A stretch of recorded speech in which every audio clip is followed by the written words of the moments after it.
Good morning, good afternoon, good evening, whatever time you're watching this. Welcome back to the Since I Was Young podcast for all things Heart of Midlothian. Joining you as always in myself, Ewan, and my co-host Alan. We do hope you're all well. We're going to pretty much get fired in straight away as we have got a lot to talk about from the events that took place midweek last week and just on the weekend past there, as the fixtures are coming thick and fast and plenty of them.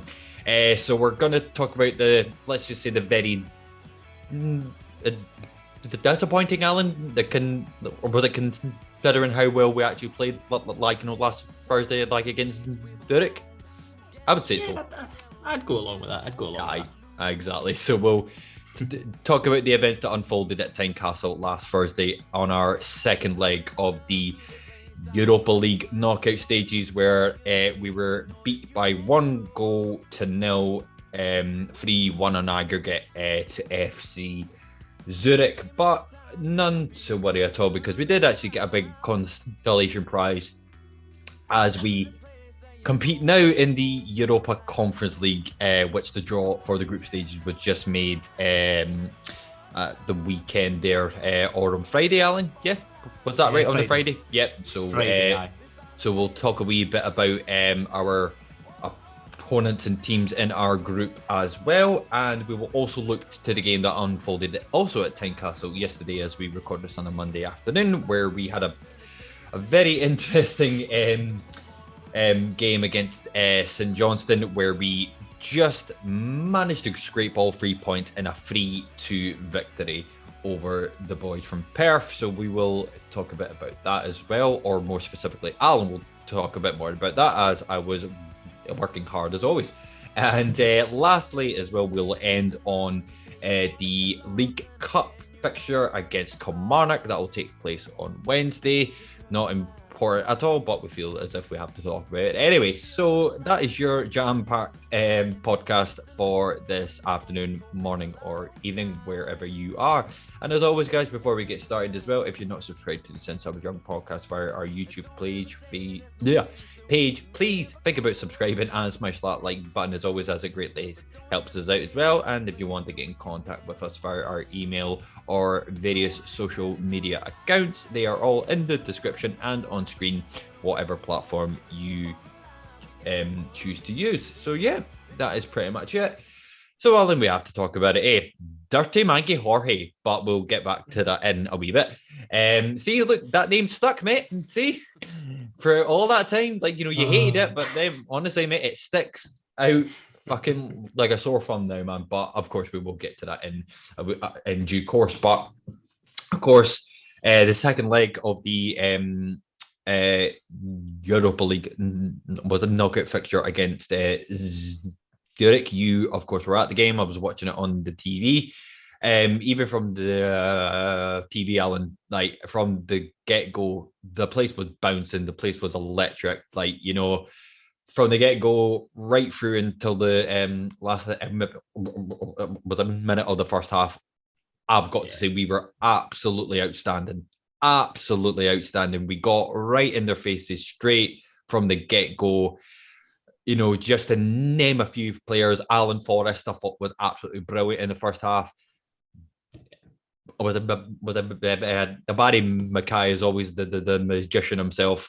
Some of the passes that he picked out there were just absolutely superb. The boys as well, I thought, was decent as well.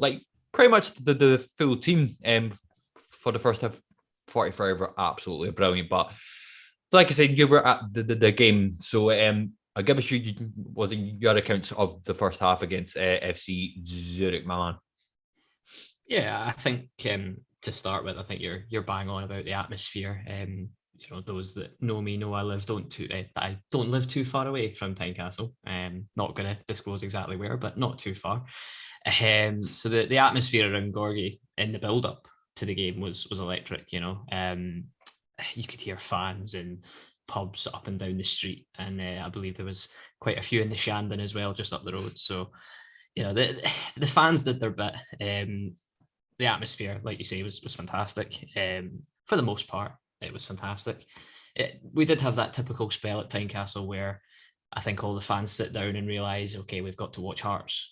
Let's the atmosphere kind of dies a little bit because the expectation is quite high, and then it doesn't match it. So it does die a little bit. But I have to say as well that the Zurich fans were phenomenal as well. Absolute fucking arseholes as well for touching my boy. How know, dare they touch a beautiful man such as Craig Gordon? I know, Ridiculous. But vandal. In fairness to them, there wasn't that many of them, but they made a hell of a noise. For large spells of the game, they kind of outsung most of Tynecastle. But it was, it made it a really, really interesting environment, a really kind of electric atmosphere to start the game. We said in the last episode, obviously, when we reviewed the first leg, that we wanted to see Robbie go out and attack in the second leg because he had to send the team out to attack and try and win the game. So I was delighted to see the lineup, to see the shape that he played. It was exactly what it needed to be. First half, we were fantastic. We really were. I thought the players that you mentioned were really good, but I have to say Cammy Devlin was outstanding. He was indeed, yeah. And people that know me know I'm not going to say I'm not a fan of Cammy Devlin, because I am. I think he's fantastic, but I think he's inconsistent in terms of his energy. In some games is a lot higher than others, and it might just be the bigger games he turns up for, which is absolutely fine. But if he could put in performances like he did against Zurich every week, he would be on the plane to the World Cup for Australia tomorrow. That's the long and short of it. But yeah, look, take nothing away from him. I thought he was absolutely outstanding. George Grant did really well as well. Obviously up until later in the game, as we know. But I think we just started the game on the front foot, and I don't know if Zurich were really expecting it. I don't know what they thought they were going to, get against us. But yeah, we had chances. We had chances, and we just couldn't put them away. And I was sitting in the Wheatfield, right down the front, and Barry Mackay he's glorious. He's glorious. He was busy without being like the standout player on the pitch. He was just busy. He just does what he does, Alan. You know what I mean? Yeah. I think the thing is, I don't think it was his best performance, but I think he did really well. And that is my point. That is my point. Yeah, no, absolutely. But I think, as I say, it was just refreshing to see us actually thinking, right, you know what, we need to win this, so let's try and score a goal. And you'd hope that if we were going to get a goal early in the game, then it might have, ramped the atmosphere up, because we would have been level on the tie, level over the tie, would have given us a chance to really kick on and try and, take the game away from them completely. But yeah, it was a really, really positive first half. The frustration comes because we didn't score a goal when we probably should have. Boyce had a header that went over the bar. He had a moment, I can't remember if it was the first half or the second half, but he had a moment where it was the first half, where he was through one-on-one with the goalkeeper, and rather than hitting it with one foot, he chopped on the other side and hit it with his other one, and the defender just took it away from him. Yeah, no, I remember.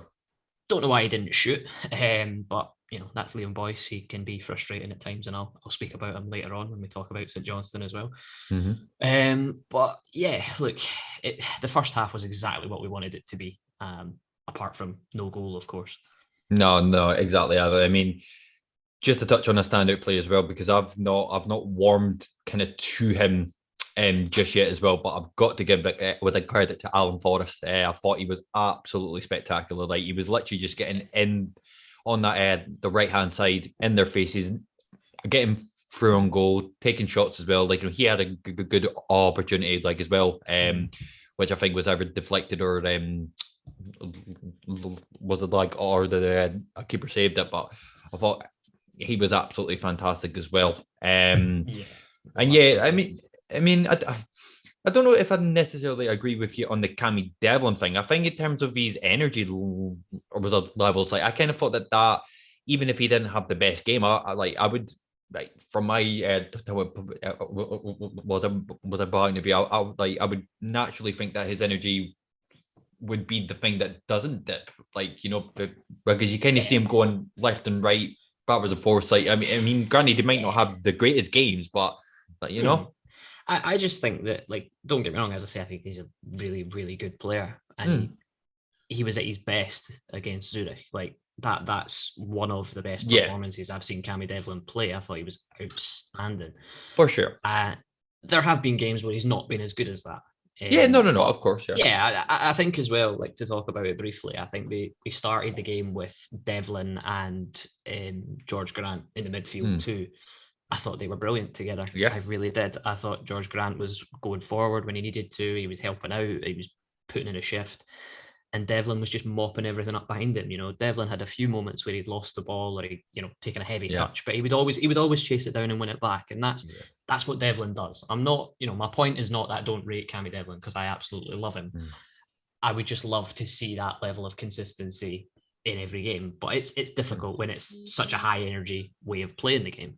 Of course. I mean, to be fair, like if Devlin and Haring had themselves like a baby, that would be the perfect player. Like, you'd have the drive, you'd have the energy, the pace from Devlin, and then you'd have the glorious passing, like pinpoint perfect, like sort of was it a technique from Haring as well? Like that would just was a very perfect was it a central mid? One player as well that I haven't even mentioned that I had in my notes to praise was Alex Cochrane. I thought he was unbelievable as well. Definitely, mate. I agree on somebody said it perfectly. They said, he's channeling his inner Roberto Carlos with these cross-field passes to Alan Forrest on the opposite wing. It was. I saw that as well. Like, the switch of play was absolutely brilliant. Yeah, absolutely brilliant. It stretched Zurich all over the pitch in that first half, and I just don't think they expected it. We made them look average, to be fair.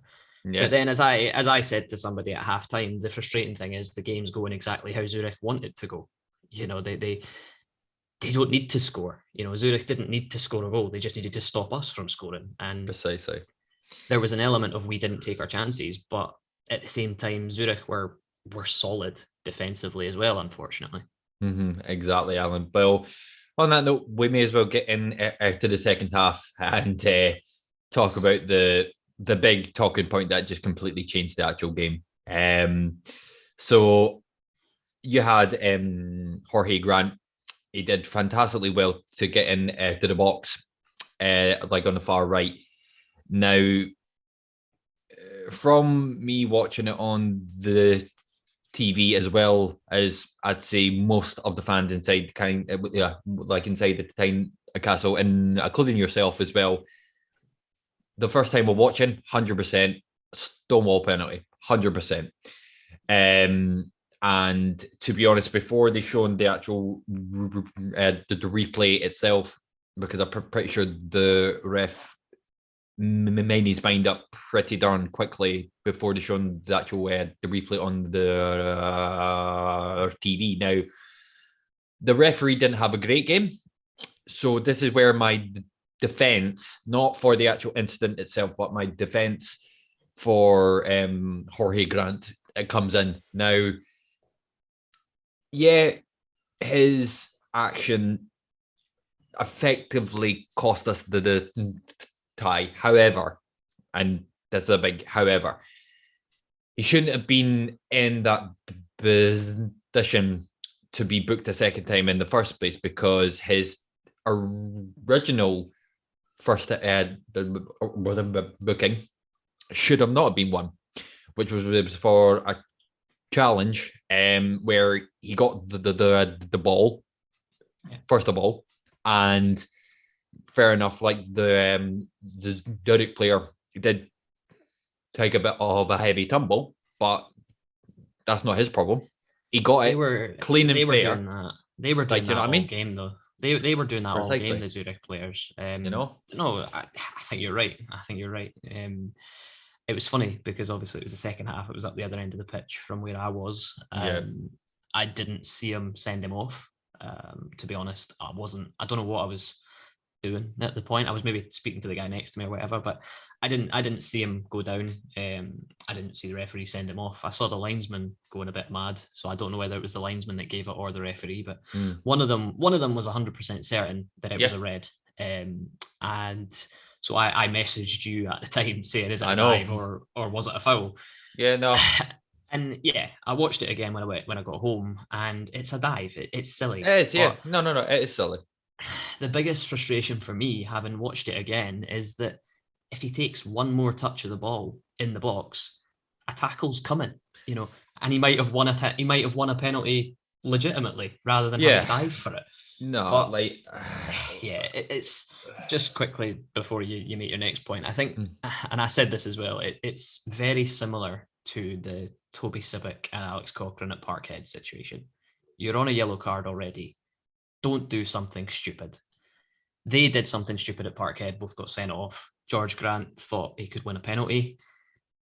Whether he felt that there was enough contact to send them down like that, I don't know. But he obviously did, because he went for it. And if the thing is, if the penalty was awarded, we'd all be sitting here going, he's bought that, but we'll take it every day of the week. no, So, true. But again, it was in the context of that moment, it was the wrong thing to do. No, Alan. Like, I mean, I've got to be honest as well, because like obviously if it's from any other team apart from us as well, like we'd be sitting here like with like ranting at it, but like I mean, for me there wasn't any contact. Like, I'm sorry, like I mean there wasn't any contact at all. So he's obviously tried to, let's just say it, like con like the ref, because like what I mean. Like you said, I would have thought, like, I'm the exact same as you, where if the penalty was actually a given, then I would have been like, all right, okay, cool. Like, we'll take it. It's not kind of under the best circumstances, but we'll take it. But, like, you're still a goal down at this point. I understand he's tried to do it was with the best intention of trying to get the team through, but ultimately, like, it's heavily backfired, and which inevitably led to the to the goal that they scored, and then the end of the game as well. Which, like, I mean, it didn't leave us to our taste, but at the same time, you can't think, well, if you didn't dive, I mean, because again, like, I mean, who knows, like, if we didn't get sent off, but we didn't get a penalty, like, I mean, I would have felt as if we might have had enough just in the tank, just to maybe, take us into extra time as well. But again, like, these things happen, like, we kind of, was it ran on them too much, but again, it is what it is. But in that very same notion as well, as we said at the start, it is not the end of the European holiday just yet. With all things considering, whatever would happen, we would at least get European football in the context of the Europa Conference League, which is now where we are in the group stages. And I believe the first game is on the 8th of September. The name escapes me as to who the first team is, but I mean, if you have that a context on hand, Alan. It is the Istanbul Besikshakir. Oh, I'm assuming that's how I pronounce it right, but I don't know. I'll just call them Istanbul because it's easier. Istanbul. Was it the Turkey team? There you go. Yes, so there exactly. you go, the Turkey team. So we play them on the 8th of September. I mean, Alan, the name that kind of popped out as well for me as such was Fiorentina. I think that's going to be a great tie. I mean, for me personally, like the early 90s, late 90s, they were such a standout team. I mean, they're that classic sort of team.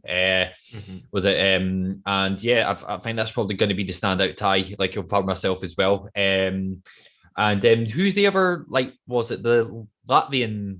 Yeah, so it's so we've got Istanbul, we've got Fiorentina, and the pot 4 team that we got was FC Riga from Latvia.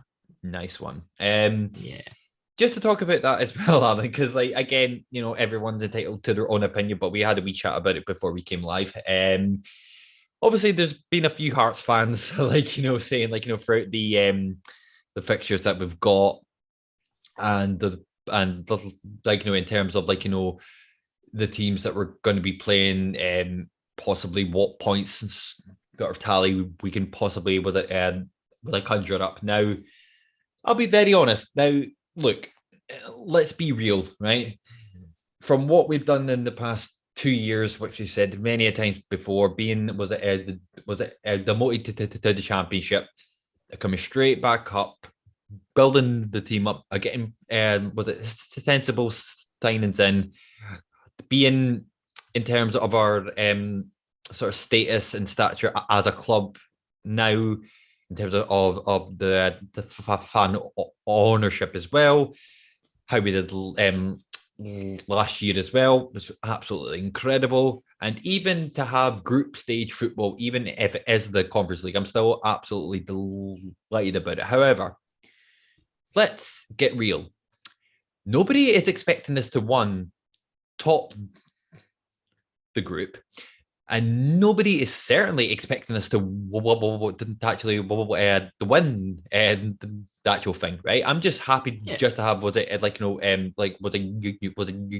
European football again. However, I came across a few. Well, I'm going to naturally assume that it was on your favorite place, Twitter, that there were some Hearts fans that were expecting to get like, I don't know, like 9 points, 10 points, 12 points in some sort of cases as well. Come on, let's just go and have a fucking laugh. Like, let's just go and enjoy it. Like, I mean, I'm not genuinely, I'm one of those people that I'm not expecting anything.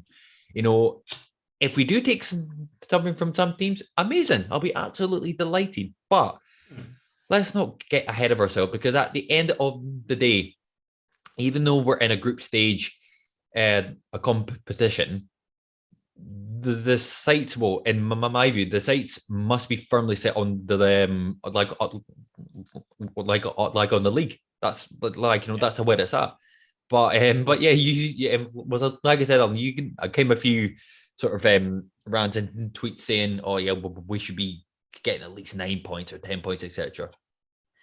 The thing is, I don't think there's anything wrong with being a bit ambitious about it and No. saying, you know what, let's try.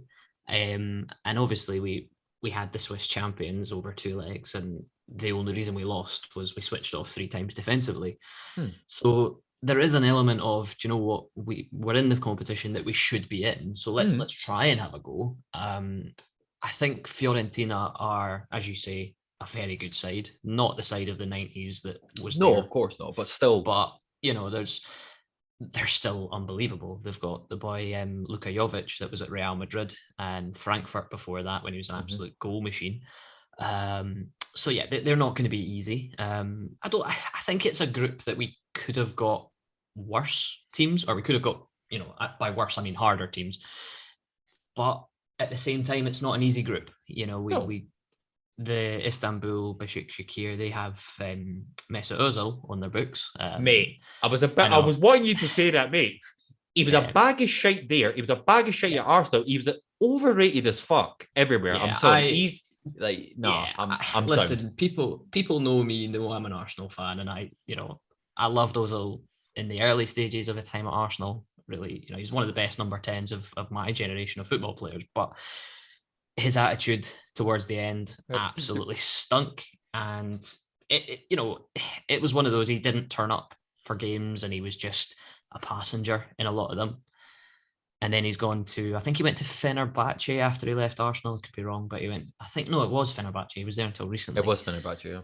And they ripped up his contract because his attitude stunk with them as well. And that's why he's now at Istanbul Başakşehir. And look, he's still going to have the quality, but I don't want us to get caught up in the hype of that. They've got, as well as him, they've got Bertrand Traore that was at Aston Villa. I think he was on the books of Chelsea as well, could be wrong, but he was. He's on loan there from Villa. So they do have some players of pedigree. They were in the Champions League not that long ago. So, let's wait and see on that one. Riga, I don't know much about them. Latvian football, I don't know too much, but they're second in their league at the moment. There is an element of the unknown to them as well. So I understand people saying, "Oh, at Tynecastle we should be looking to beat them," and I agree with that. And Aye, even no. potentially away from home. Look, let's go to Latvia and let's try and beat them. But you also have to be a bit wary of the unknown on that one. But look, if we, for me, a realistic target is 7 points. If we can get 2 wins off Riga and try and nick a draw at home, Mhm. But like you say, it's all part of the adventure and it's all part of the journey that we're Precisely. on. And this is, like Robbie said it as well, this is like the building blocks of where the club wants to be. Precisely. If we want to establish ourselves as the third best team in the country and even try and get close to Celtic and Rangers, you need the money that comes from European runs. You need the exposure that comes from European runs, and that's what this is about. But the trips away for the fans as well. Oh, it's Like going to it was be funny. tremendous. Yeah. They put the fixture list out, and like within hours, my Twitter was full of people saying, "Oh, booked for Latvia, booked for Florence, and maybe a few sidestep in Istanbul because it's a bit dodgy." But I it's mean, mate, like the only place I would be going would be Florence. Like, fuck oh, Latvia. Like, I think I'm all I right. know. Well, that's it. But you know what? But that's what it's all about. It's the experiences of it, and even the game against Zurich. Like I went with my brother. We made a day of it, and it was great. It was great, and that's what it's all about. It's about memories and experiences, and the players will be buzzing as well. The players will Aye. be buzzing, and it's a big thing for Hearts to be back in European football, and hopefully, we can build on it. Well, exactly, mate. And the fact that I think it was James McFadden that pointed this out. Like, it's the first time in 12 years since we've been in a group stage. No. That has to be wrong. Because the last time we were in a group stage was when Robbie Nielsen scored against the Ball, wasn't it? So that must have been a good, maybe, 15, 16 years ago. Mate, oh, Or my more memory, than that. Like, aye. my Uh, memory is terrible, so I couldn't even tell you. But like, do you know what I It's mean? been a Like, long time. but no, like, you know what I mean? Like, to be in a group stage European competition, and it's especially like a competition that the Roma won last year as well. So, Yeah, like, do you know what I mean? Let's just enjoy it. Like, you know what I mean? yeah, And yeah, definitely. and we just see where the adventure takes us. So, Alan, before we get into the injury fest fucking catastrophe that was St. Johnstone, I do believe we have a new signing to announce as well. Now, uh, as I said at the start before we started recording, if I even remotely try to say his name, we'll be here for fucking decades, mate. So, would you like to announce who this new signing is and just a bit about him for anybody who's don't know a lot about him, just in terms of what a kind of player he actually is, my man. Yeah, of course, he's a German midfielder with Greek descent. His name is Orestes. Now, I've been practicing this. I've been practicing this for this pure and simple reason. So I don't know if it's right, but this is as close as I'm going to get, and I'll shorten it anyway because it is ridiculous. So it's Orestes Kiomortzoglu. Now, I call him fucking Doglu, mate. That's what now I'll call him, he fucking was Doglu. in the socials, like the interviews that they do with him for the little clips that they put on Instagram and all that. The boy that does the interview just said Keo, so I'm like, do you know what? Let's go with Keo. Like that's fair. Keo. So he's come in from the Dutch league, Hercules, however you pronounce that team. But he's seems to be a defensive minded midfielder. Bit of a pass on him as well. But he again said in his little snippets that they do for the interviews for the socials, they asked him what his sort of attributes were and what he could bring to the team, and he simply said, "I run, I slide, I tackle." And I'm like, do you know what, mate? You're gonna I fit into run, Scottish I football. slide, I tackle. Literally, and it's like, do you know what, mate? You're gonna fit into Scottish football. Like, if you're not gonna be afraid of the physical side of the game, you're gonna get stuck in. That's it. And again, it gives us another option in the midfield. He's quite a tall guy. I think he's over 6 foot anyway, so could potentially be a defensive option. Maybe I don't know if that's in his game, but it gives us the option. And again, this might be something we might have to do due to defensive injuries that we've had, but it could mean that Haring is put back into central midfield, central defence, and Keogh comes in and plays the Peter Haring role in the midfield area. So that could be an option. I was surprised when I saw that it was a defensive-minded midfielder, because I kind of felt like, maybe need a wee bit more creativity in there rather than defensive options. But this is why I'm not Robbie Neilson and I'm not Joe Savage. He could end up being an absolute superstar. We apparently paid 6 figures for him. I heard 300,000, similar to that, somewhere in that region. So yeah, look, it's one of those. It could work. It might not. The last time we had a German midfielder was it Marcel Langer? And the only Christ, Marcel fucking Klanger. Aye, Marcel Klanger. The only thing he ever did of any note was get sent off at Parkhead. Oh, mate, he fucking scared me. Like, even the picture of him fucking terrified me, mate. Seriously. So hopefully this new guy Keogh is a bit more stable than old Langer was back in the day. But he's they announced the signing. They're still waiting on the visa process and everything. So I don't know whether he'll be able to play against Kilmarnock in the Cup. But if that comes through, then he might do. And we'll see what he can bring. Look, it's transfer window's nearly finished. It closes on Thursday night as we record this on the Monday. So, if it's going to be the first one that we're going to do for a little while, we might well do another couple more, hopefully. Absolutely. And as always, we shall wait and see if there's any more signings to come through before the Thursday deadline. So yeah, Alan, as I said at the start as well, I was unable to watch the game on Sunday due to work. Of course, as well, by the time next week comes as well, we would have played 4 games in the space of 11 days or something like that. Something crazy, which is now, unfortunately, after the result against St.Johnstone from just yesterday there, has then now created more injury problems. You yourself did watch the actual game as well, so I'll be was it everybody's the light? I'll be quiet for was it a short while, and you can take us briefly through the events of yesterday's 3-2 win against St. Johnstone. Yeah, again, it was similar to the game at Parkhead, and that he rotated the lineup a little bit. Obviously, having played on Thursday night, the game against Zurich being so intense, he needed to make changes to the lineup. So he went with, obviously, we saw Gordon in goal. He started with a back 3, I believe, of Smith, Nielsen, Kai Rolls, Lewis Nielsen making his debut, 19-year-old, signed from Dundee United in this window on a free, which looks like an absolute bargain. Played Nathaniel Atkinson and Andy Halliday on the wing-back positions. Devlin and Haring in the middle, and a front 3 of Ginelli, Boyce, and GMS it was. Again, it looked like a 3-4-3 from the start, but forgive me if it's not. Forgive me if it was a 4, because Halliday could have been playing at left back with Michael Smith at right back. Honestly, the way that the team changes its shape just now is quite interesting. But yeah, look, we were missing Cochrane and Sibic due to their suspensions as well. It was a decent team he put out. I think, as I say, having come so soon after Thursday, we are down to the very bare bones of the team.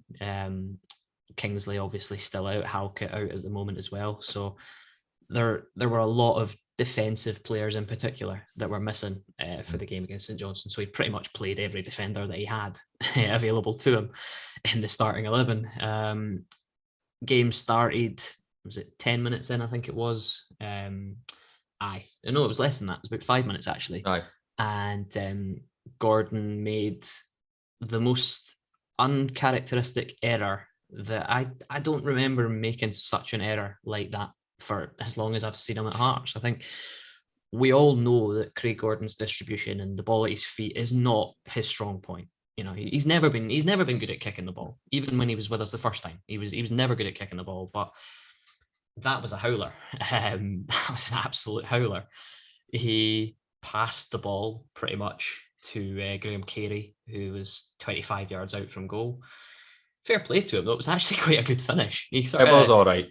Yeah, To he be curled fair. it top corner. I mean, obviously Gordon wasn't in the goal, and you'd like to think if Gordon was back on his line, he might have saved it. But Huh. it was a really good finish.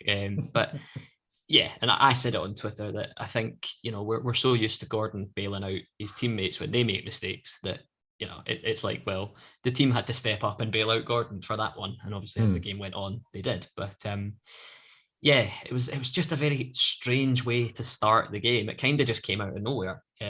But look, these things can happen. A freak incident, and yeah, made us Me. go. Sorry. Sorry. Had to throw that in there. Sorry.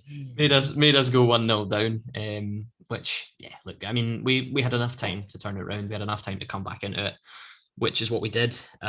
25 minutes on the clock. Kai rolls corner. Good ball in First from goal as Gary well for Mackay. the Yeah, for the Gary young man. Mackay-Steven. Yeah, absolutely. But Gary Mackay-Steven was the one that floated the corner in. Good delivery, actually. And Of course, anything to big up that man, eh? Again, oh, backing on your word there. listen. I'll speak about him and a few others later on. But yeah, it was a good. Yes, it was a good ball in, and it was a really good header from Rolls. The biggest issue was the way he went down after it. Yeah. He just landed very heavily. I don't know if it was on his back or his upper thigh, whatever. It looked a bad one. He got up and carried on for a little bit and then got taken off for Barry Mackay, who came on. So they changed the shape again, changed to a back four. I put Barry up top, obviously, next to Gino and Boyce, just to, that was literally all he could do because the defensive options on the bench were virtually non-existent, as I say.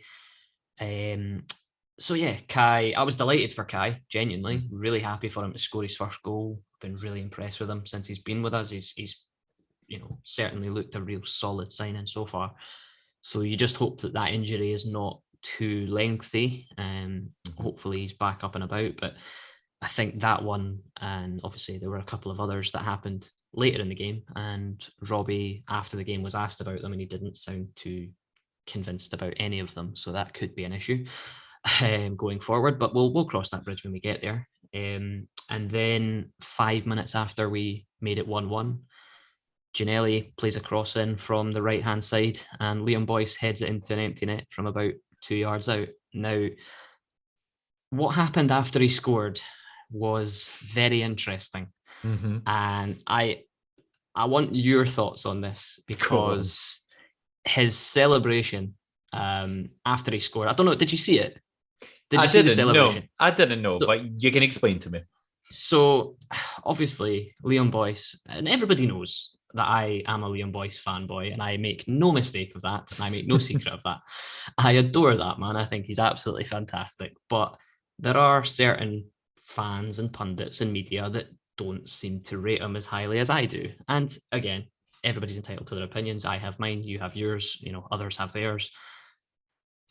Look, Liam Boyce is a frustrating striker to watch at times, but he can score goals. It was his first goal of the season. He's not had a great start to the season. We've been very lucky that Shankland has been scoring the goals that he has, and we've got goals from other areas. Because if we were being reliant on Boyce, we wouldn't be third right now because he's not scored a goal yet. Yep.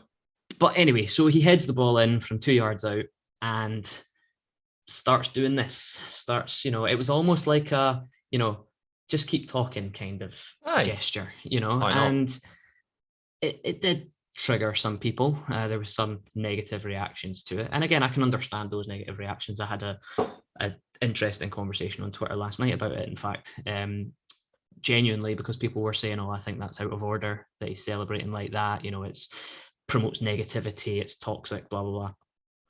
And I kind of challenged that and said, well, why does that trigger you? Why does Liam Boyce doing that annoy you? Because I'm genuinely interested, because it made no difference to me, because I know I've not been critical of Liam Boyce. I understand why there's criticism of him, but I think a large part of it, it's an interesting topic, and it's something I could go on about for a very long time, and I won't. But I just felt like Boyce has had a very frustrating start to the season, finally scores a goal and thinks, you know what, I'm gonna make a little gesture, because the players read what's written about them. The players hear what's being said about them.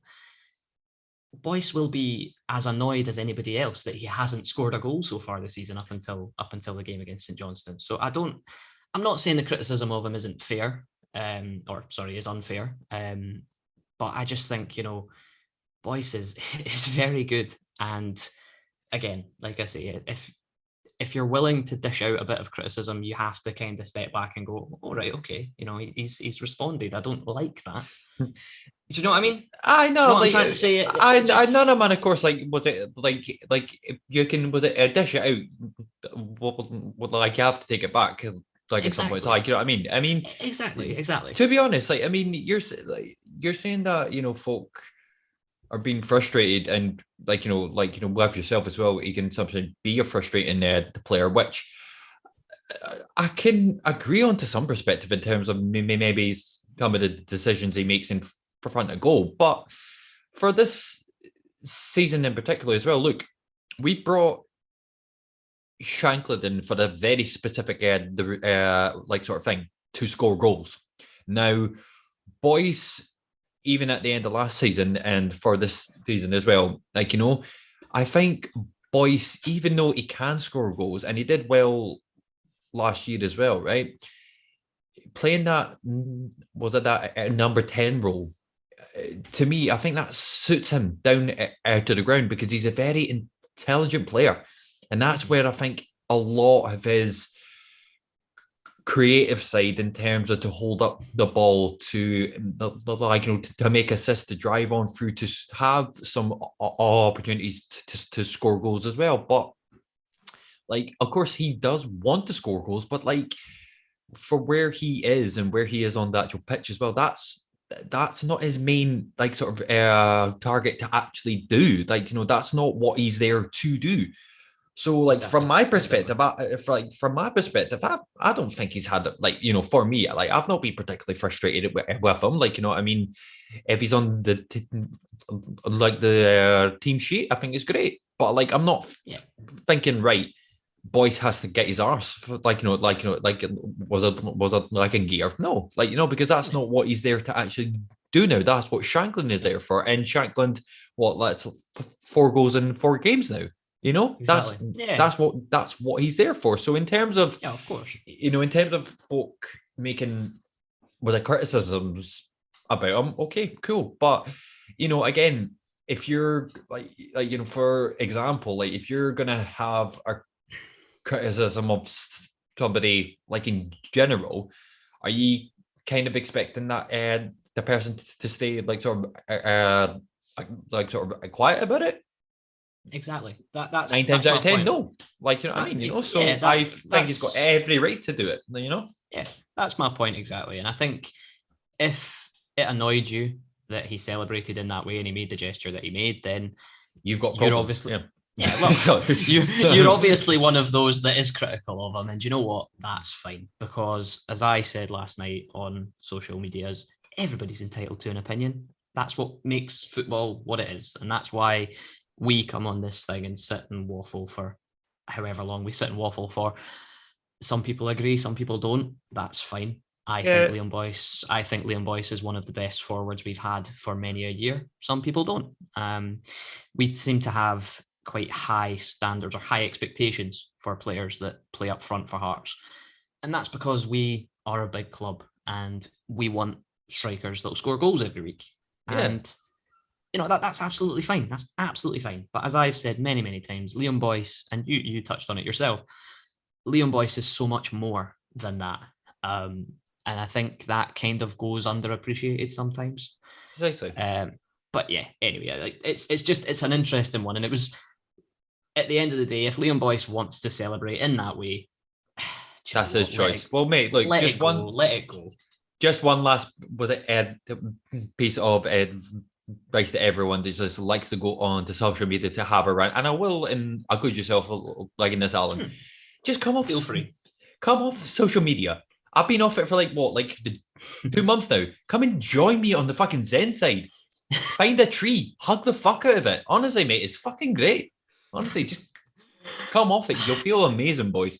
Anyhow, You know what? I mean, sorry, I would, but like, you know, somebody's got to run the socials for this. Oh, And you don't know how Twitter works. mate. I would challenge you to literally on a game day. I would challenge you not to have a single tweet on a game day. Happen. Mate, I know it's not gonna happen. It's not gonna like it's happen. like fucking was it like it's like was it cocaine for fucking was it to yourself like 10 was it like was it tweets for one game. That's a kilo right there, man. Oh, mate. But do you know, it is. It's again, it raised a lot of conversation, and I totally understand both points of view. And I don't put somebody's opinion down just to raise up my own. Not at all. That's not right. And football for me is about discussion. It's about people expressing their opinions and, you know, challenging each other when they feel they've got something to say, or, you know, nodding along in agreement when they feel like, you know what, actually you're right. Absolutely, Alan. But at the end of the day, I'm not on I'm not on there for that much, so I can say absolutely freely they're wrong. But anyhow, let's carry on. Back to the game. Sorry, went on a wee tangent there. Not at all. It came at halftime. We're 2-1 up. Boyce obviously went off with an injury as well. Prior to that, didn't look good. Did not look good. He was. So see, they'll all be happy now. See, look, they'll all be happy. See, fucking. Went down, had to get taken off on a stretcher. His leg was in a brace. Doesn't look good. Does not look good. And again, as I said, how I was happy for Kai Rolls to get a goal. I was delighted for Liam Boyce to get a goal, because I thought, first goal of the season, time to kick on. You know, let's see the Boyce that we know that he can be. You know, this is a guy that nearly scored 20 goals for us last season. Then he gets injured, and it's not looking good. We'll probably hear more in the next few days, and probably by the time this is up, there might well be some more information. Obviously, we're recording on the Monday, so we don't know the extent of them. But as I say, after the game, Robbie was not very hopeful. He said they didn't look good, but they'll have to get scans and see what the extent of the injuries are. So on that note, guys, just for a very intended pun, as we was like wait the news on, boys, brace yourselves. Anyhow, so you can carry on with that, Alan. Had to put it in, mate. Honestly, I don't care, because I'm now because I'm taking this break off of all the socials now. I can say whatever the fuck I want, because if anybody has anything to say about me, I won't be there. So I don't care. Let's just fucking move on. Honestly, that was a great pun. Anyhow, fair enough. I mean, yeah, whatever. No, that's fair. So halftime 2-1 up. As I've always said about a 2-1 scoreline, it's never a nice scoreline to have. Yeah. But I still felt like we could win the game. I thought St. Johnstone, wasn't overly impressed with them, to be honest. They spent the majority of the game just kicking our players all over the place. Referee was John Beaton, had a typical John Beaton performance, i.e. absolutely horrendous. But yeah, then the second half kicked off, and 10 minutes into the second half, it goes to 2-2. Andy Considine gets on the end of a header from a corner, Haring lost him off the ball into the box, and Considine just pretty much had a free header. Poor defensive from us, and poor defensive side from us. Simple header, simple goal, 2-2, games back on again, and you're thinking, okay, right, this is not what we want. But you know, as the game progressed, I felt like we found our feet again. I felt like we started to play a bit more. We had to change the system again because Atkinson went off with an injury. I know, like, honestly, it gets ridiculous, doesn't it? Do you know what? Like I said, I don't live that far from Tynecastle. I'm tempted to go and put my boots on and just go and stand outside in the plaza and see if I can get a game, because at the moment there's literally, like, Robbie Nielsen might be lacing his boots up to play it right back again. Any day of the week. Any day of the week. But yeah, like, there was a period in the game where we were playing Halliday, Haring, and Lewis Nielsen as a back three, and that's, Scary. Andy Halliday is not Scary. a centre back. Yes, it is scary. It is scary. Andy Halliday is not a centre back. Andy Halliday can be whoever he wants to be, man. Watch your mouth.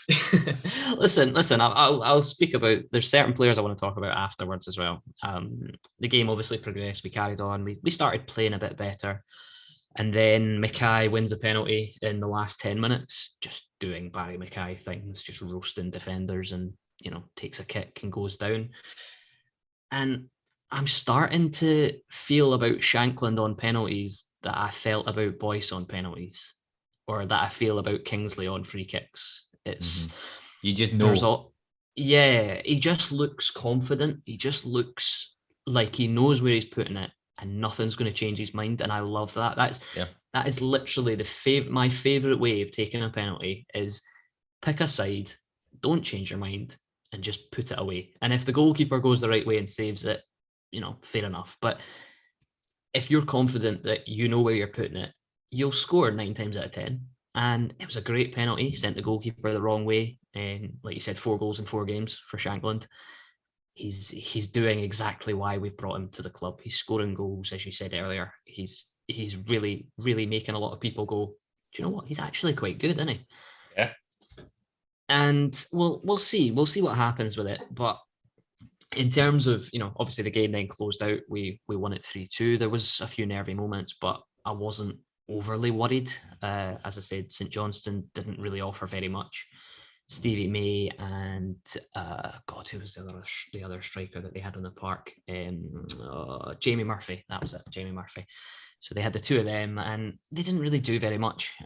St. Johnstone, big physical St. Johnstone, just kicked us all over the pitch. But yeah, in terms of takeaways from the game, Lewis Nielsen was man of the match by a country mile for me.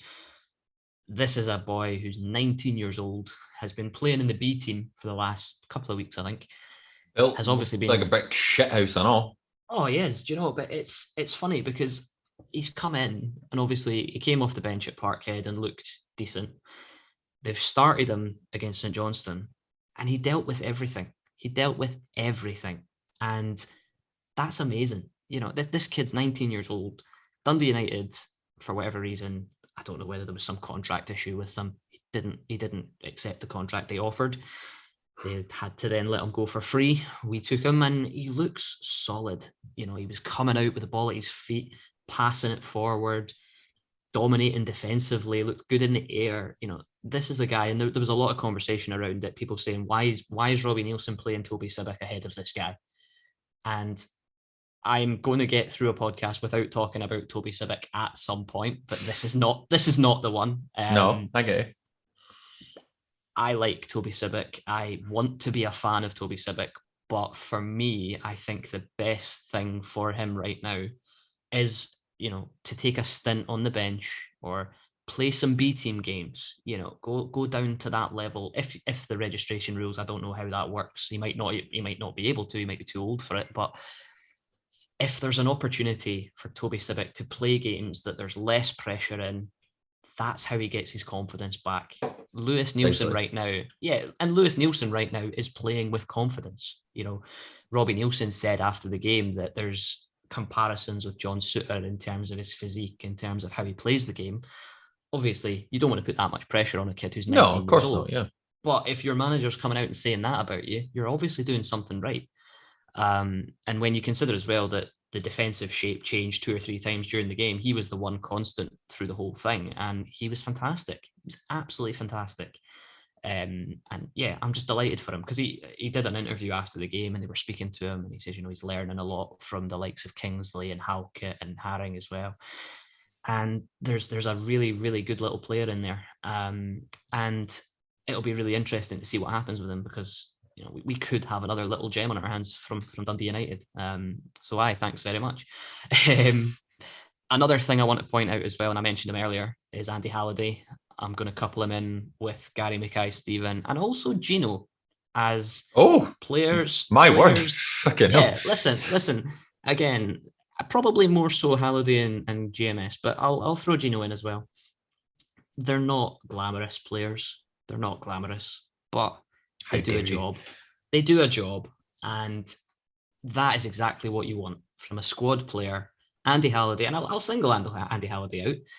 Andy Halliday is exactly what you want in a squad player. Gary Mackay-Steven is exactly what you want in a squad player. They might not be fantastic. They're not good enough to start every week, but they come in, they do a job, they play wherever they're asked to play. Again, like I say, Andy Halliday was playing centre-back at certain points in the game. Gary Mackay-Steven was playing at wing-back. It's they roll their sleeves up and they do the job, and it's the experienced nature of them. And you go, well, that's what you need. Andy Halliday is that kind of player. Gary Mackay-Steven is that kind of player. Gino grew into the game as it went on. I thought he actually played quite well, to be fair. He didn't start particularly well, but when he found his form, he was at it. And that was a big part of why we won that game, because the mentality and the ability to change the shape and change the system and work around the injuries that we had without losing a level of performance was massive, was absolutely massive. So look, it was really, really impressive to see. And I thoroughly enjoyed it. It was a hard fought win, but St. Johnstone, as I say, didn't really offer very much for whatever reason. I don't really know. I haven't really been keeping an eye on St. Johnstone this season so far, but they weren't good. They were not good. And we were okay. I don't think we were at our best, but you can couple that with the injuries. You can couple that with the shape changes, the personnel changes. I just thought we got the job done. And coming off the back of a European midweek game, we're going to see more games like that this season. Precisely. Teams are going to target us. They're going to say, they played in midweek. They'll be tired. Let's get after them. That was the perfect response to Thursday night, because, that could have gone the opposite way. St. Johnstone could have turned up, played really well and beaten us, because we could have been knackered, but we weren't. And there's no denying the squad is very thin at the moment in terms of the injuries that we have added to the ones we already have. Robbie made an interesting point, and this is kind of the last thing I'll say before I hand it back to yourself for your comment. But Robbie said, after he was asked about the transfer window, obviously it finishes on Thursday, they said, is the current shape of the team going to force you back into the window? And Robbie said it might mean we have to go aggressive in the last few days because the squad is quite thin. So I've seen a lot of people saying, we need 3 or 4. I don't think we do, but I certainly think we need a couple. I agree on that, Alan. Like I said, we have been linked with a few players that we did mention last week as well, but if they're still in the actual frame, who knows as well. So we just kind of have to wait and see. But I do agree, it was a massive 3 points gained. Like you said, especially from a well fought was it battle against Zurich, like massive 3 points, which, as you said as well, takes us up into 3rd place in the Scottish Premiership. And just to wrap things up, I don't really take kind of any interest in this competition until if we get into the semi-final stages, but hey-ho. So we play Kilmarnock in the League Cup on Wednesday night. I'll be very honest, Alan, I've not got much to say about it, just as long as we win, and then I'm not too fussed. But yeah, is there any particular thing you expect, or you just hope that we have a full squad to actually to put out on to the park? Yeah, I think that's probably the main thing. I think we'll probably see Sibbick and Cochrane back, because they didn't obviously play against St. Johnstone. Again, Kilmarnock are a strange one. I think Derek McInnes will have them hard to beat. I think, he'll probably set them up to be, solid, because that's just a Derek McInnes team. That's what they do. I think we should have enough. Yeah. I'll be really interested to see if he goes with the younger players like the Connor Smith, the Ewan Hendersons that might come in and play. Might even see Harry Stone in goal. You never know. Might see Cheesy again off his heroics at Parkhead. But we'll see. We'll see. It'll be, as I say, it's a midweek game under the lights, Tynecastle. Hopefully a good atmosphere again, because people will be in the pubs beforehand. Yeah, I think you're right. I think the League Cup, of all the competitions we're competing in this season, the League Cup is the lowest of priorities for me. If we go through, fantastic. If we go out, well, it's one less competition to worry about, So I think we'll win, though. I think we'll win. And is there a particular prediction you would like to give us, Alan? 2-0. Again, great mind. How do you know? 2-0 from my end as well. So yes, a 2-0 win from each of us for the game on Wednesday night in the League Cup against Kilmarnock. And as always, guys, we would like to hear all your thoughts and opinions on the matter. What the scoreline you think will be against Kilmarnock on Wednesday night. Whatever you think or not, the boys was entitled to do that certain celebration for his goal. And is there anybody in particular as well you would like to see brought in during the last few days of the transfer window? We would love to hear all your thoughts on that. But as always, guys, this brings us to the end of this week's podcast, and we hope you are all well and good. And as always, if you aren't subscribed to the Since I Was Young podcast via our YouTube page, please think about subscribing and smash that like button as always. And if you want to get in contact with us through our email or our various social media accounts, please feel free to do so. All the links will be in the description. Alan, thank you very much for joining me as always, and thank you all for joining us to watch the podcast as well. And for anybody going in on Wednesday night, we do hope you have a good one, and we will see you next week. You all take care. Bye for now.